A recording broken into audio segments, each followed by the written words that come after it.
Salut à tous, c'est Cyril71, bienvenue dans cette nouvelle vidéo en ce lundi 29 mars 2021.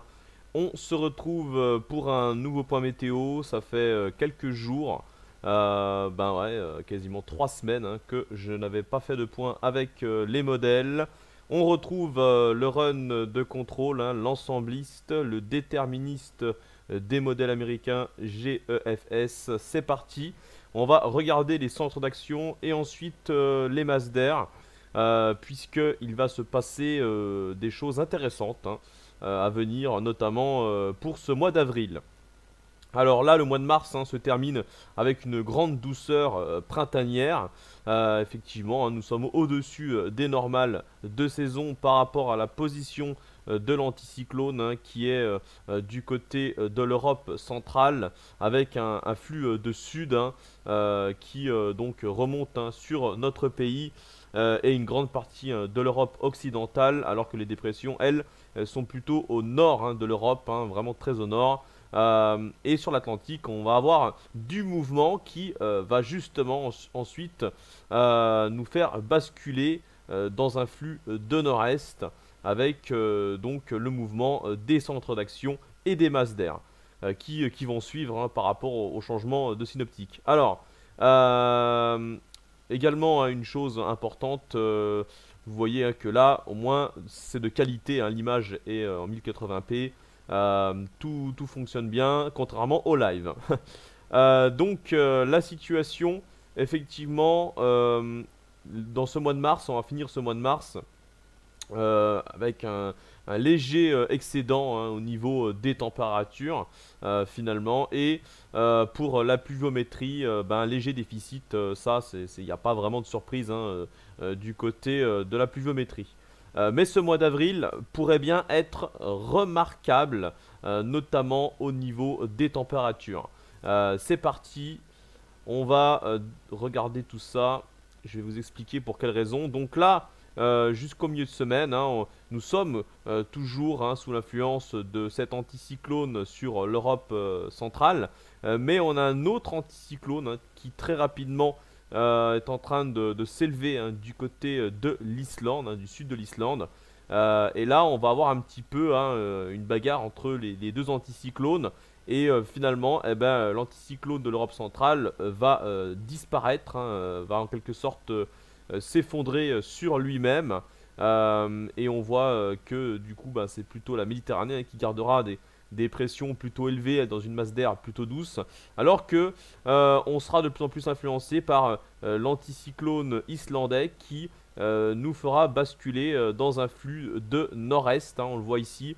On a également une goutte froide qui va s'infiltrer par le sud, du côté de l'Espagne en direction de la Méditerranée. Et ensuite de l'Italie, petite dépression qui occasionnera un petit peu d'instabilité, quelques orages localement autour de la Méditerranée dans l'ensemble. Ailleurs, vous voyez, c'est un flux continental, donc ça sera calme encore une fois, ça sera sec. Mais vu que le flux aura changé, on sera plus dans un flux de sud, mais dans un flux de nord-est. La seule différence, c'est les températures qui vont donc commencer à baisser progressivement.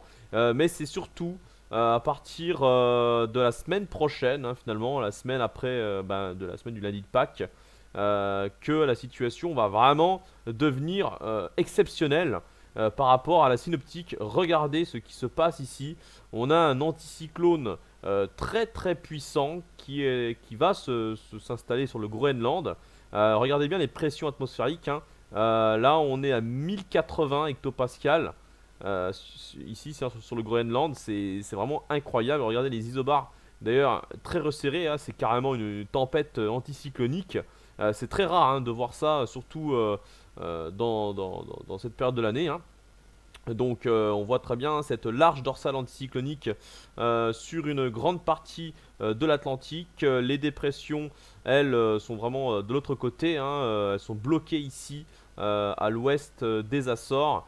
Du côté de l'Europe du Nord, on va avoir un sérieux décrochage polaire par rapport à cet anticyclone très puissant sur le Groenland qui va faire basculer carrément une partie entière de vortex polaire en direction de l'Europe. Regardez ici, la partie principale se situe du côté de la Scandinavie, mais c'est toute l'Europe qui va basculer carrément et rebasculer dans l'hiver après pourtant un temps estival quasiment sur certaines régions cette semaine.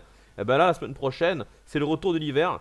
Regardez cet anticyclone entre le Groenland et l'Islande, très puissant, qui ensuite fait plonger cette descente polaire sur l'Europe et notamment sur nous en flux de nord. Ici, on distingue bien ce flux de nord qui serait donc humide ici, puisque l'anticyclone est assez retiré à l'ouest, donc ça laisserait de l'humidité qui descendrait de mer du Nord. C'est plutôt une bonne nouvelle pour la passion, car au final, si cet anticyclone serait un peu plus à l'est, ça serait calme et sec dans l'ensemble, avec un fort Mistral d'ailleurs qui devrait se remettre en place. Mais dans tous les cas, le flux de nord est quasiment certain. Voilà, la seule différence, c'est qu'il reste une petite incertitude concernant la position exacte des centres d'action, et donc c'est ça qui va déterminer si ce sera humide ou sec éventuellement. Mais dans tous les cas, le flux de nord sera bien là. Et ça devrait continuer comme ça. Après, on verra plus tard, mais effectivement, pour une grande partie de la première quinzaine, en tout cas la quinzaine d'avril, serait remarquablement froide, avec sans doute un petit peu d'humidité. Donc ça pourrait bien donner un petit peu de neige jusqu'en plaine. Regardez la masse d'air. Donc là pour l'instant on a vraiment une masse d'air très très douce, c'est assez remarquable quand même là aussi. Bon, bah ce n'est pas vraiment le plus important que je tiens à dire dans cette vidéo, parce que regardez ce qui va se passer.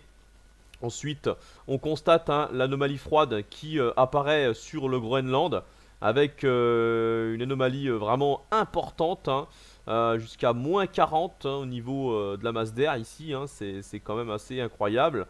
C'est peut-être même exceptionnel pour un mois d'avril. Et regardez cette masse d'air polaire qui va donc ensuite glisser en descente arctique, descente polaire sur notre pays, et je vous l'ai dit sur toute l'Europe même, c'est toute l'Europe qui finalement redevient bleu foncé. Voilà, hop, dégringolade des températures à partir de ce moment là, pile pour le lundi de Pâques finalement, c'est là qu'on aurait le changement de masse d'air. Et cette masse d'air particulièrement froide devrait nous concerner, donc je vous l'ai dit, bien au-delà de l'échéance, 7 jours. On irait jusqu'à... ouais, je pense que ça pourrait bien durer quasiment jusqu'au 10-15 avril. On voit très bien qu'on n'a pas de masse d'air suffisamment douce qui semble revenir sur la synoptique. On voit très bien. D'ailleurs, on a encore de la réserve polaire dans les hautes latitudes. Mais là, c'est vraiment incroyable ce qui se passe au niveau des masses d'air polaires. Je vous le dis, c'est quelque chose de vraiment très remarquable. Il va falloir surveiller ça dans les prochains jours. Je ferai sans doute d'autres points météo. Regardez là par exemple, on compare avec la situation actuelle. Là nous sommes dans une situation à peu près normale au niveau des masses d'air en ce moment là, et pour les quelques jours à venir. Mais là par contre effectivement ce n'est plus du tout une situation d'un mois d'avril, là plus du tout. Donc on va surveiller tout ça, ça à suivre de très près, car ça pourrait faire mal à la végétation et également aux animaux qui risquent d'avoir de gros problèmes pour survivre.